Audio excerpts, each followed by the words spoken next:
40,000 Canadians are incarcerated right now. The system counts on your silence. I am the wire. He woke up at 6 a.m. like every other morning. He ate breakfast in his cell. He read for an hour. He had done nothing wrong that day. By noon, 2 correctional officers stood at his door. They told him to pack his belongings. He asked where he was going. They said nothing. He asked why. Still nothing. Within 3 hours, he was on a transport van, moving to a federal institution 1,400 kilometers from his family. He would not see his children for 8 months. This was completely legal. And it happens in Canada every single week.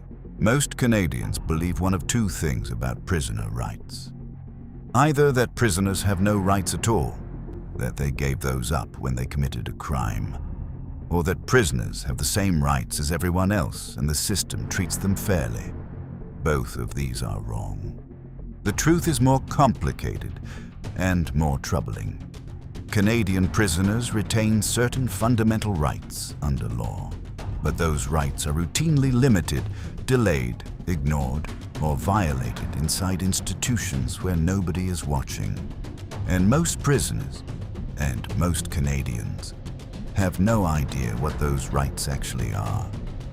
Tonight we are going to change that. We are going to walk through exactly what rights Canadian law gives to a person the moment they enter a federal institution. We are going to look at where those rights come from, and we are going to look at what happens when they are not respected. The foundation of prisoner rights in Canada is the Canadian Charter of Rights and Freedoms. Section 7 guarantees every person in Canada, including prisoners, the right to life, liberty, and security of the person. Section 9 protects against arbitrary detention. Section 12, and this is critical, prohibits cruel and unusual treatment. These rights do not disappear at the prison gate. The Supreme Court of Canada has said this clearly and repeatedly. Below the Charter sits the Corrections and Conditional Release Act, the CCRA. This is the primary law governing federal prisons in Canada. Section 3 states clearly that the purpose of the federal correctional system is to contribute to a just, peaceful, and safe society. Section 4 establishes the guiding principles. Prisoners must be managed using the least restrictive measures necessary. Their human dignity must be respected. The focus must be on rehabilitation and reintegration. These are not suggestions. These are legal obligations. When a correctional institution violates these principles, it is not just making a bad decision, it is breaking the law.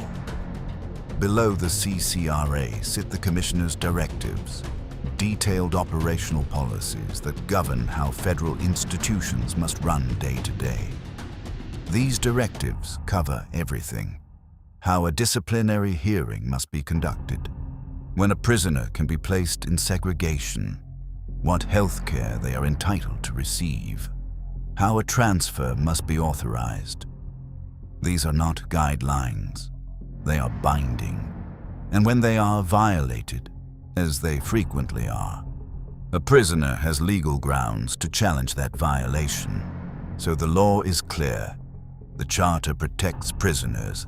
The CCRA mandates dignity and least restrictive measures. The Commissioner's directives govern every aspect of institutional life. So what is the problem? The problem is the gap between what the law says and what actually happens inside. And that gap is enormous. The Office of the Correctional Investigator, Canada's prison watchdog, has documented in report after report that federal institutions are chronically overcrowded. When 2 prisoners are forced to share a cell designed for one, the least restrictive principle is not being applied. When programming is unavailable because there are too many prisoners, the rehabilitation mandate is not being met. The law says one thing, the reality inside is another. In 2019, Canada passed Bill C-83, which was supposed to abolish solitary confinement in federal prisons. The government renamed the practice, calling it Structured Intervention Units instead. But the Office of the Correctional Investigator has documented repeatedly that prisoners in SIUs are still spending 22 or more hours alone in their cell. The name changed. The practice largely did not. Perhaps the most troubling reality in Canadian federal prisons involves Indigenous people.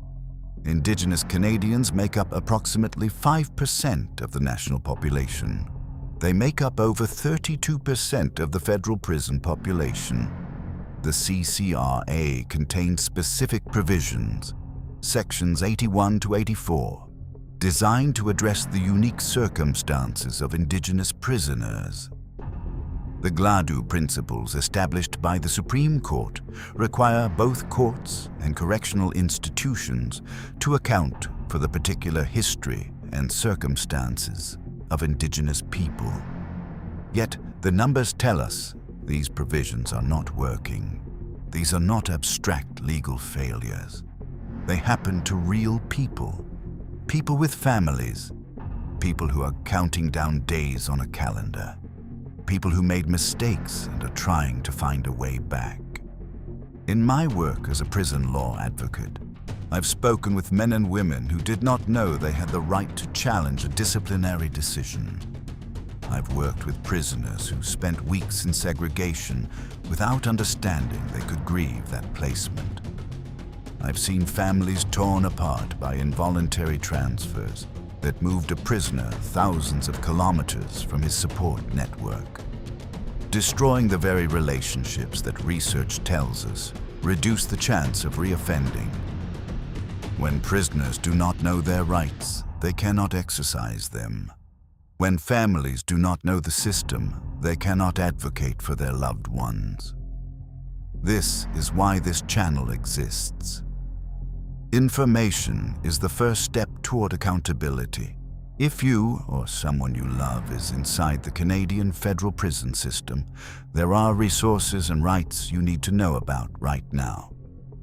Prisoners' Legal Services in British Columbia provides free legal advice and advocacy to prisoners in BC institutions. The John Howard Society provides national support and advocacy for people in conflict with the law. The Elizabeth Fry Society supports women in the justice system. The Office of the Correctional Investigator is Canada's prison ombudsman. It investigates complaints from federal prisoners directly. And CanLII gives you free access to every Canadian court decision and piece of legislation ever written. If you believe your rights or the rights of someone inside are being violated, the first step is to document everything. Write down dates, times, names of officers involved, and exactly what happened. Then contact one of these organizations. You have the right to file a grievance inside the institution. You have the right to contact the Office of the Correctional Investigator. And in serious cases, you have the right to seek judicial review in the Federal Court of Canada. Canadian prisoners have rights. Those rights are enshrined in the Charter, the CCRA, and the Commissioner's Directives. And those rights are violated every day in institutions across this country, often because nobody inside or outside those walls knows what the law actually says. That is what this channel is here to change. One episode at a time. Next episode, The Whole. Canada abolished solitary confinement in 2019, except it didn't. We look at structured intervention units, what the law says, what the Office of the Correctional Investigator found, and what is still happening inside federal prisons right now. If this episode gave you something, a piece of knowledge, a resource, a clearer picture of the system, please subscribe. Share it with someone who needs it. Leave a comment below. This work matters because the people inside these walls matter. 40,000 Canadians are incarcerated right now. The system counts on your silence.